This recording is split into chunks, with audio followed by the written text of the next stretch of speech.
Nul n'est prophète en son pays.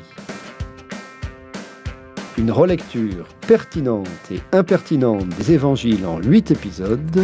Proposé par Denis Moreau, avec le concours de Radio Notre-Dame, des éditions du Seuil et des librairies La Procure. Épisode 7.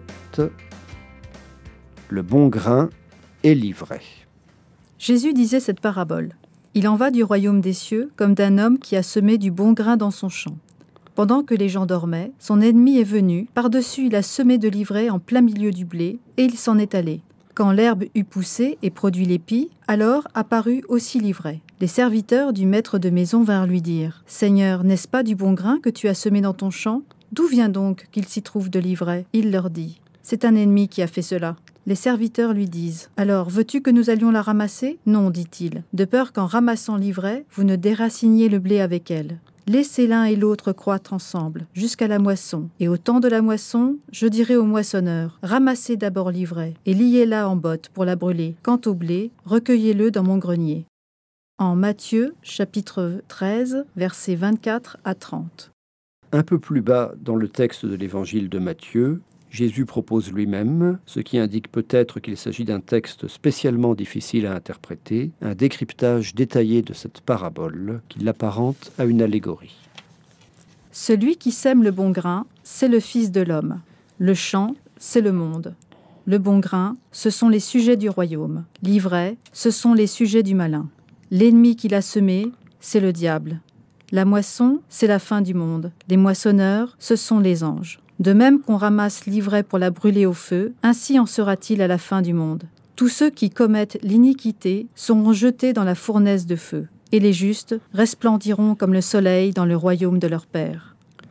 L'ivraie désigne, en général, toutes les plantes qui empêchent la croissance des cultures, ronces, liserons, etc., et, plus spécifiquement, une mauvaise herbe de la famille des graminées. Elle pousse souvent dans les champs où on a semé des céréales, par exemple du blé. Durant sa croissance, il est malaisé de la différencier des jeunes tiges de blé. Lorsqu'elle a grandi, il est difficile de l'arracher sans arracher le blé avec elle. Mais si on la récolte avec le blé, sa présence gâche la farine en la rendant impropre à la consommation. On dit aussi qu'elle peut provoquer une sorte d'ivresse. Le mot ivraie est de la même famille que ivre. Bref, du point de vue du cultivateur de céréales, la présence d'ivraie dans son champ est une mauvaise nouvelle et compromet la récolte. Avec bien d'autres, cette parabole de l'évangile de Matthieu évoque le jugement dernier et la rétribution post-mortem des bonnes et mauvaises actions des hommes. Le thème du blé mêlé à l'ivraie véhicule toutefois quelques traits spécifiques. En ce monde, il peut être malaisé de différencier catégoriquement le bien et le mal, les bons et les méchants, la vérité et l'erreur. Leur cohabitation est même en quelque manière inévitable, et ce n'est pas aux hommes, mais à Dieu, qu'il appartient d'opérer le tri au temps de la moisson. Les chrétiens interprètent trop souvent l'image du bon grain et de l'ivraie avec la grille de lecture d'une bonne conscience binaire. Le champ figurerait le monde, le bon grain, nous, les chrétiens, et l'ivraie, eux, les mal-croyants, les mal-pensants. D'un point de vue chrétien, il faut plutôt comprendre que le champ représente non seulement le monde, mais aussi, de façon plus intimiste, le cœur de chacun et, à une échelle supérieure, l'Église, la communauté des croyants. La parabole signifie alors que le bon et le mauvais y sont indissociablement mêlés, et même, ce qui est plus inquiétant, qu'il est compliqué de les distinguer dans un premier temps. On peut ici penser à ces fondateurs de mouvements religieux qui furent d'abord considérés comme de saintes personnes, avant qu'on s'aperçoive qu'ils étaient d'épouvantables crapules, voire de grands criminels. Marcial Maciel, ce prêtre mexicain qui fonda la Légion du Christ, un mouvement très dynamique dans les années 1960-1990, en est un excellent exemple. On découvrit tardivement, et probablement après que certaines complicités lui eurent permis de dissimuler ses effroyables agissements, que Maciel était drogué, pédophile, avait violé des jeunes gens qui lui étaient confiés, menait une quadruple ou quintuple vie avec plusieurs épouses, maîtresses et enfants de par le monde, avait détourné des sommes d'argent considérables, etc. Difficile, donc, d'imaginer plus ivraie que ce père Maciel, qui fut longtemps tenu pour de l'excellent grain. On peut aussi considérer que le texte évoque le rythme ternaire de l'histoire du monde tel que la conçoivent les chrétiens. Le moment du bon grain, c'est la bonté initiale de la création voulue par Dieu. Le moment du bon grain et de l'ivraie, ensuite, c'est ce mélange de bien et de mal, de joie et de douleur, de vérité et d'erreur qui caractérise le monde présent. Enfin, un nouveau moment du bon grain marquera la fin des temps.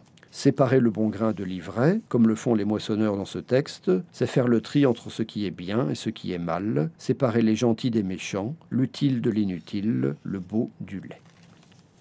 Aller semer de l'ivraie dans le champ de son ennemi était une façon de s'en venger.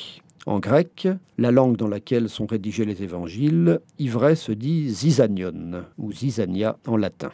De là vient l'expression « semer la zizanie ». C'est provoquer le trouble, la perturbation, susciter la discorde et les disputes. Le mot zizanie, seul, signifie la mésentente, la désunion.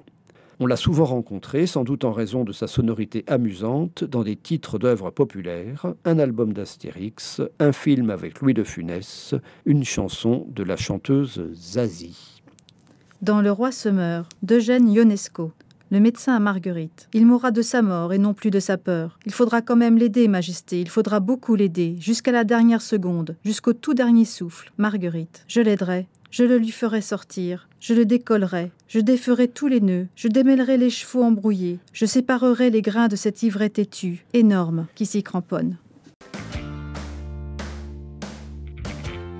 Retrouvez ce texte et d'autres paroles d'évangile aux origines de nos formules familières avec mon livre « Nul n'est prophète en son pays », disponible dans toutes les bonnes librairies en général et en particulier à la Procure.